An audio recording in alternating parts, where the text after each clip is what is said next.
let me remind, in the end of this talk, that I was elected to the presidency to serve the entire country. I was not elected to serve the interest of any person or any group or any one class. I serve everyone and not only one. Mga kababayan kong Pilipino, I am addressing you once again about the problem of COVID pandemic. It is getting worse. So, once again, I'm telling you the seriousness of the problem and that you must listen. We are awaiting for God's blessing na magkaroon tayo ng vaccine, either from sino dyan na bright boy, China, Russia, America. I'm sure kung meron na sila, they will share it with the rest of the world. In the meantime, habang naghihintay tayo, marami hong problema na pumuputok na.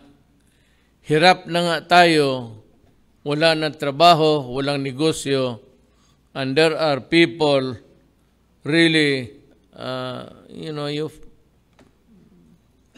try to mess up with yung kukunti nating, ang ating supply, hanggang dyan lang yan, yung inabot. Kasi hindi natin alam ganun kabilis. In 2 days time, patay ka. So, we are trying to manage na lahat magkaroon equally. Equally is equally. Pera, pati pagkain. Ano yung parte ko? Parte mo yan. Pero maghintay kayo. Huwag ninyong gamitin ang puwersa. I'm addressing the left na yung pangbabastos ninyong slamming about the distribution. Remember, kayong mga left, you are not the government. Naintindihan ninyo yan? Hindi kayo nasa gobyerno and you cannot be a part of what we are planning to do for the nation. Intindihin ninyo yan.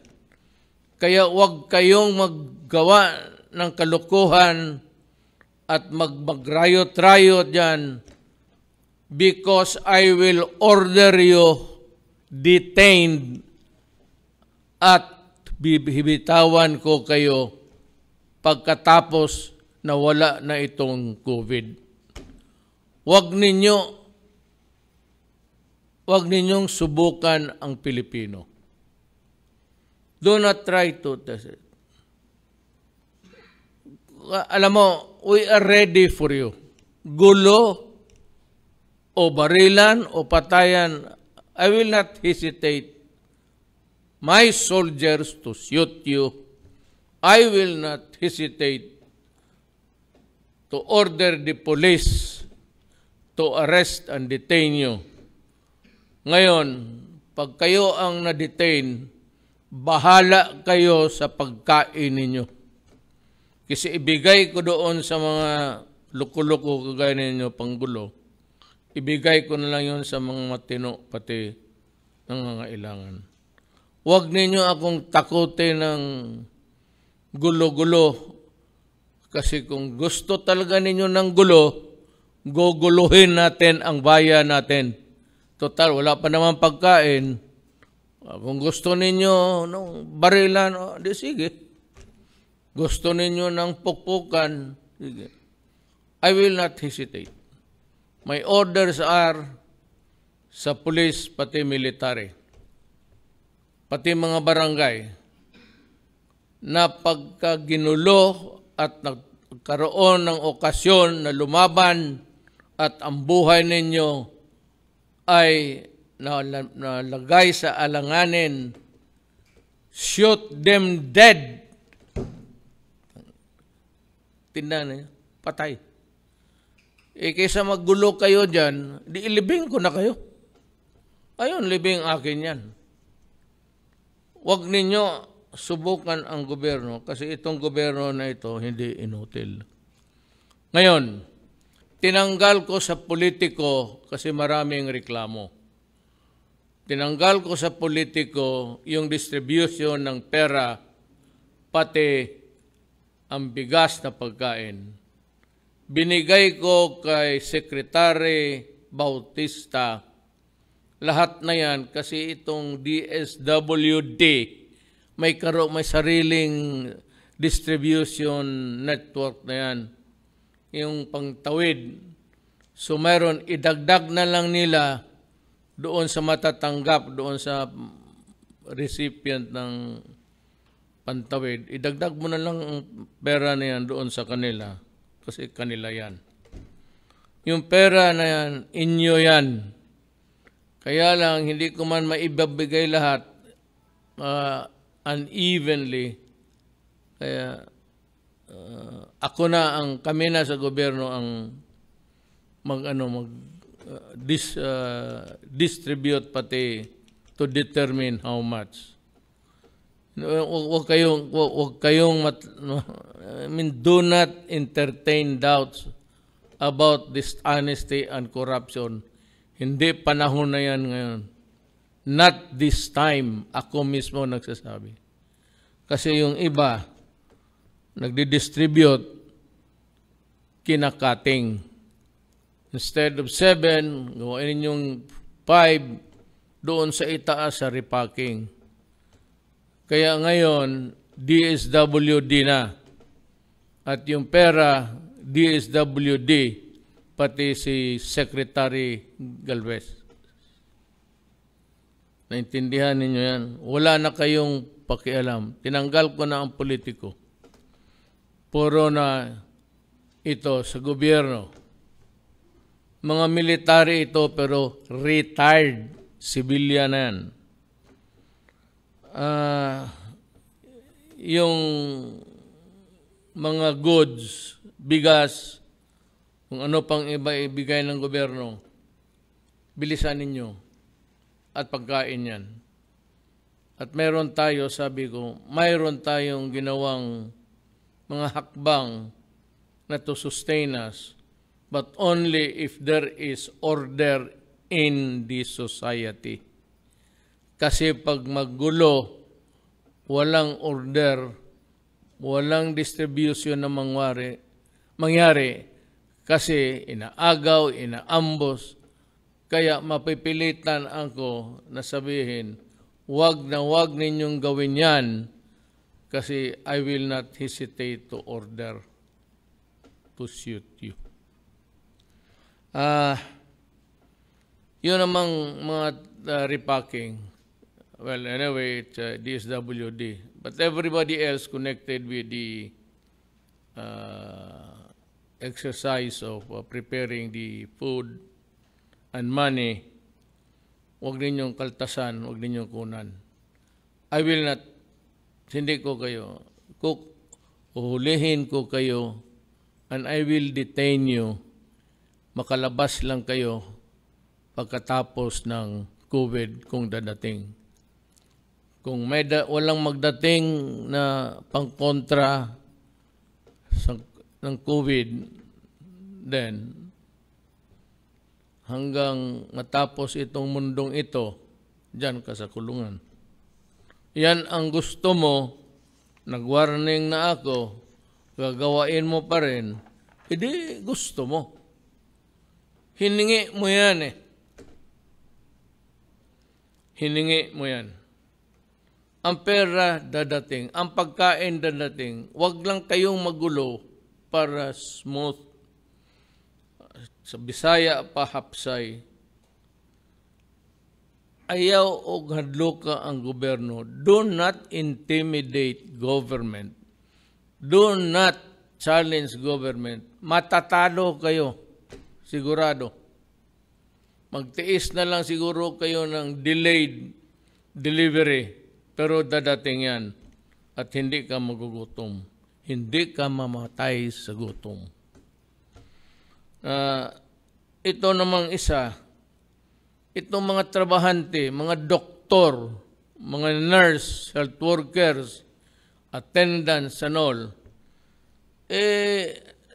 hindi makauwi ng bahay, tinatapunan ninyo ng kung ano-anong mga chemicals na nakakasira ang katawan. Mas una silang mamatay kayong sa pasyente doon sa COVID. Yung mga tao na gumagawa ng ganon, I am ordering the police to go around. Huwag kayong mag-standby dyan sa istasyon. Maglakad kayo, tandem, at maghanap kayo ng mga taong bastos. At kung mahuli mo, kung ano yung binubuhos niya doon sa health worker o sa doktor, ibuhos mo rin sa kanya para tabla. Bakit? Ikaw lang ba ang marunong? Tikman mo rin yung ginagawa mo and see if it would make you happy. Ulitin ko, do not. Yung mga doktor, putang ina, pagpunta mo doon sa ospital, yun yung doktor na binuhusan mo, yun ang maggagamot sa iyo sa loob ng ospital. Yung mga frontliners, huwag kayo mag-alala. I will support and defend you. Ulitin ko, ngayon, DSWD na, kasi sanay na sila sa distribution ng pera, pati bigas. Secretary Galvez will help in the distribution of the money, or he can handle the distribution of the money while leaving Secretary Bautista to attend to other matters. Yan ang warning ko sa inyo. Ha? Yung distribution, wag ninyong i-delay. Wag ninyong, sabi ko, meron na akong pinakulong kung makinig kayo sa radyo. At yung sa TV, baka magkamali ako. Baka lang magkamali ako. This is the caveat. Baka magkamali ako. May nakita akong traffic enforcer na lumapit siya doon sa tricycle na puno ng goodies. At pinilit niyang kinuha yung isang balot at lumakad siya. I don't know if it was a joke or if it was really intended for him. Inuna lang niya. Pero kung pinilit niyang kinuha, ala nakaw, nakita ko sa ABS-CBN, na-retrieve ko yung footage. Ipakulong ko siya. Kasali rin siya doon sa ano. So, kayo mga kadamay, wala nang awa-awa. Diyan na kayo. Ang nahuli, wala. I will not tolerate yung sabihin mo na bitawan, mga politiko bitawan. Do not play hero at this time because you would I bet, or is it that word, to encourage people to violate the law.